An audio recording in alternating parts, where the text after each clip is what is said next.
দুধে সবথেকে বেশি ক্যালসিয়াম পাওয়া যায়, কিন্তু দুধের থেকেও এই খাবারগুলোতে বেশি পরিমাণে ক্যালসিয়াম পাওয়া যায়।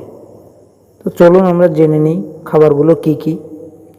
তো দেখেন, 1 নম্বরে রয়েছে ছোট মাছ, 2 নম্বরে রয়েছে পালং শাক, 3 নম্বরে সজনে পাতা, 4 নম্বর বাদাম অ্যান্ড 5 নম্বর তিল।